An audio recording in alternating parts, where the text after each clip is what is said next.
Hello everyone, welcome to the channel Manyata Soni. इस channel पे मैं आपको पढ़ाऊंगी क्लास 9th और 10th social science and biology और क्लास 11th और 12th को ह्यूमैनिटीज़। ये मेरा बेसिक सा इंट्रोडक्शन है कि मैंने स्टैंडर्ड 10th और 12th कंप्लीट कर लिया है। अभी मैं बीए कर रही हूँ पॉलिटिकल साइंस ऑनर्स से from Munger university. Subscribe to the channel for more videos on the topic and अगर आपको कोई टॉपिक पे वीडियो चाहिए तो प्लीज़ मुझे कमेंट सेक्शन में कमेंट करके ज़रूर बताइएगा। आज से हम लोग स्टार्ट करने वाले हैं क्लास 9th का जियोग्राफी, जिसका फर्स्ट चैप्टर है India size and location. So let's start the video. इस चैप्टर में हम लोग इंडिया के साइज के बारे में पढ़ेंगे, इंडिया के लोकेशन के बारे में पढ़ेंगे, इंडिया का क्या कनेक्शन है वर्ल्ड के साथ वो पढ़ेंगे, इंडिया का कौन कौन सा नेबरिंग कंट्रीज है, किसके साथ हम लोग बॉर्डर शेयर करते हैं, एवरीथिंग मतलब इंडिया के बारे एक ओवरव्यू लेंगे हम इस चैप्टर में। स्टार्ट करते हैं। सबसे पहला टॉपिक है लोकेशन। इंडिया के लोकेशन के बारे में हम लोग जानेंगे। इंडिया का लोकेशन, सबसे पहला पॉइंट है India is a vast country. हम लोग जानते हैं इंडिया एक वास्ट कंट्री है, बहुत ही बड़ा कंट्री है इंडिया, चाहे वो पॉपुलेशन के बेसिस पे हो। पॉपुलेशन के बेसिस पे तो अब हम लोग फर्स्ट कंट्री है रैंक में, और साइज के बेसिस पे हम लोग 7th लार्जेस्ट कंट्री है। India lies in northern hemisphere. India किस हेमिस्फीयर में लाई करता है? नॉर्दर्न हेमिस्फीयर में। The main land extend between latitude 8 degree 4 minute north and 37 degree 6 minute north, और इसका लॉन्गिट्यूड है 68 degree 7 minutes east and 97 degree 25 minute east. ये हमें याद करना होगा क्योंकि 1 मार्क का क्वेश्चन आ जाता है यहाँ से कि इंडिया का लैटिट्यूडनल एक्सटेंट और लॉन्गिट्यूडनल एक्सटेंट बताने के लिए। अब हम लोग देखेंगे ट्रॉपिक ऑफ कैंसर के बारे में कि ये हमारे कंट्री को ऑलमोस्ट 2 बराबर भाग में डिवाइड कर देता है। क्या? Tropic of cancer. Tropic of cancer is 23 degree 30 minutes north. अब हमारे जो मेनलैंड है, ये है हमारा mainland, this is this area, ये है हमारा मेनलैंड। ठीक है, इसके साउथ ईस्ट में हमें क्या है? आइलैंड। हमारे साउथ ईस्ट में है Andaman and Nicobar island, this is Andaman and Nicobar island, और साउथ वेस्ट ऑफ मेनलैंड में है हमारा क्या? लक्षद्वीप आइलैंड। ठीक है, तो यहाँ एक पॉइंट है, the southern most point of the Indian union. हमारा जो ये पूरा इंडियन यूनियन है, इसका एक सदर्न मोस्ट पॉइंट था यहाँ, वो क्या है? इंदिरा पॉइंट। ये सबमर्ज कर गया सी के अंदर 2004 में जब सुनामी आया था तब। नेक्स्ट टॉपिक है साइज। हम लोग इंडिया के साइज के बारे में जानेंगे कि the land mass of India has an area of 3.28 million square kilometre.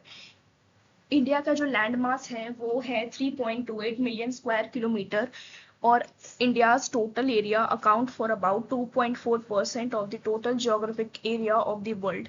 अगर हमारा वर्ल्ड 100% है तो इंडिया उसमें जो स्पेस ऑक्यूपाई कर रहा है टोटल एरिया वो है 2.4%। तो India is the 7th largest country in the world. Size के बेसिस पे इंडिया 7th लार्जेस्ट कंट्री है, और अभी मैंने जैसे आपको बताया कि पॉपुलेशन के बेसिस पे इंडिया फर्स्ट कंट्री है, हमने चाइना को भी क्रॉस कर दिया है पॉपुलेशन के मामले में। India has a land boundary of about 15,200 kilometre. India का जो लैंड का बाउंड्री है वो है 15,200 किलोमीटर, और total length of the coast line of the main land, और मेन लैंड का जो कोस्ट लाइन है उसका लेंथ है 7,516.6 किलोमीटर। इसमें हमारा अंडमान एंड निकोबार आइलैंड और लक्षद्वीप आइलैंड इंक्लूडेड है। तो अभी मैं आपको बता रही हूँ कि लैंड बाउंड्री और मेन लैंड का कोस्ट लाइन किसको बोलेंगे।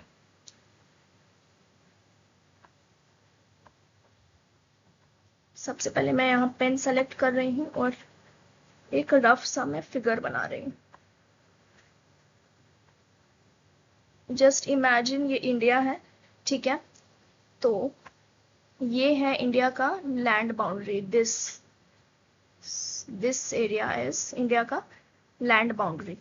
ये हमारा मेनलैंड है जो 15,200 किलोमीटर है, और ये जो नीचे में है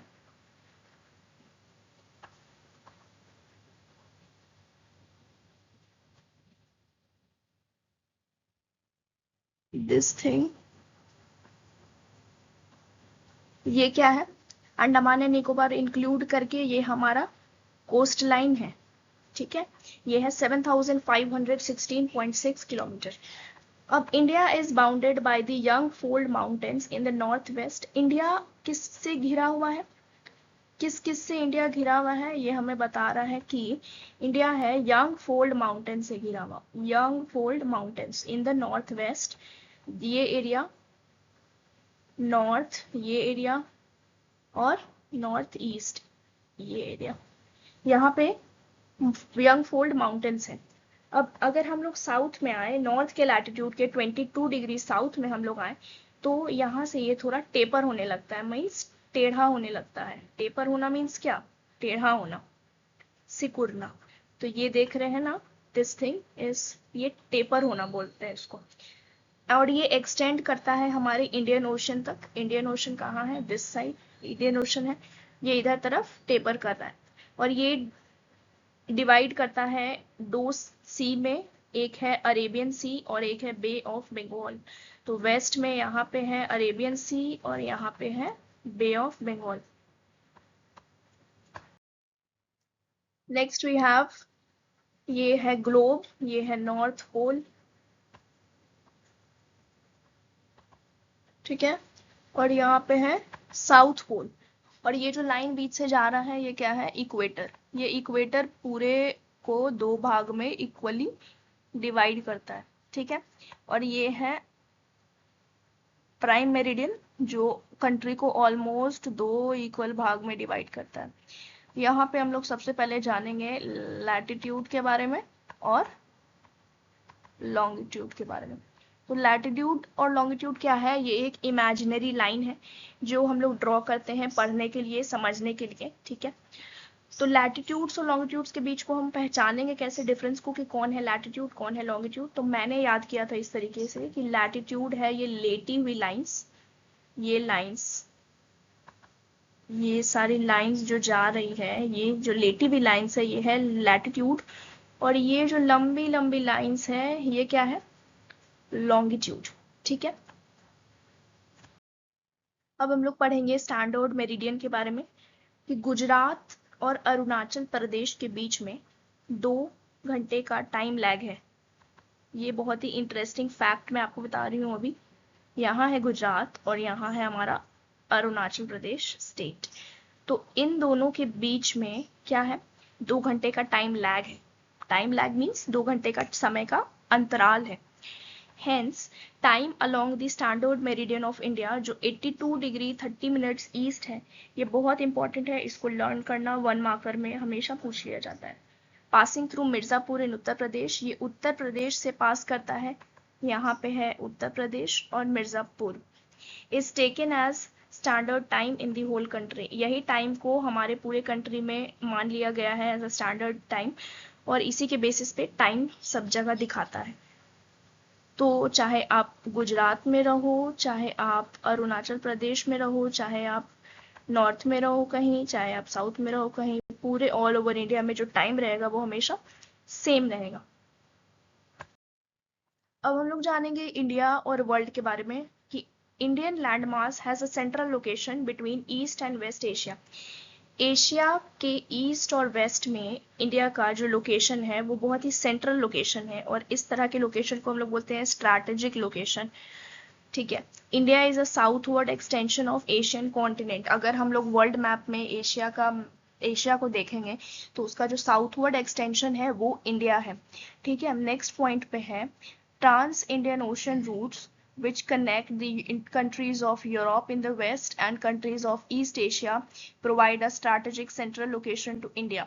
ये जो ट्रांस इंडियन ओशन रूट्स है जो कनेक्ट करता है यूरोप की कंट्रीज को और ईस्ट एशिया की कंट्रीज को, ये इंडिया को प्रोवाइड करता है बहुत ही अच्छा location import and export process के लिए या और भी कुछ ट्रेडिंग वगैरह के लिए। The Deccan Peninsula protrudes into the Indian Ocean, thus helping India to establish close contact with West Asia, Africa and Europe from the western coast and with Southeast and East Asia from the eastern coast। अब ये जो Deccan peninsula है ये Indian ocean में protrude कर रहा है, जो हमारे इंडिया को हेल्प करता है कि क्लोज कॉन्टैक्ट्स या क्लोज रिलेशंस हम लोग बना सके, किसके किसके साथ, वेस्टर्न कोस्ट में किसके किसके साथ, वेस्ट एशिया, अफ्रीका और यूरोप के साथ, और ईस्टर्न कोस्ट में किसके किसके साथ, साउथ ईस्ट के साथ और ईस्ट एशिया के साथ। अब ये है बहुत ही important point, no other country has a long coast line on the Indian ocean. India का ये इंडियन ओशन है मान लीजिए, और इसका जो कोस्ट लाइन है इंडिया के अलावा और कोई कंट्री सबसे ज़्यादा शेयर नहीं करता है। इंडिया का जो कोस्ट लाइन है वो सबसे ज़्यादा इंडियन ओशन के साथ शेयर होता है, और यही कारण से इंडियन ओशन नाम पड़ा इसका। It is India's eminent position in the Indian ocean. तो इस पोजिशन को हम लोग इंडिया का एमिनेंट पोजिशन बोलेंगे इंडियन ओशन पे, which justifies the naming of an ocean after it। अब ये ओशन है, इसका सबसे लंबा कोस्ट लाइन इंडिया का है, सो इस ओशन का नाम भी पड़ गया Indian ocean. Since the opening of Suez canal in 1869 में जब स्वेज कनाल का ओपनिंग हुआ, तो ये क्या बेनिफिशियल, कैसे ये बेनिफिशियल रहा इंडिया के लिए, कि इंडिया का जो डिस्टेंस है यूरोप से, इंडिया और यूरोप के बीच का जो डिस्टेंस है वो 7000 किलोमीटर क्या हुआ, घट गया।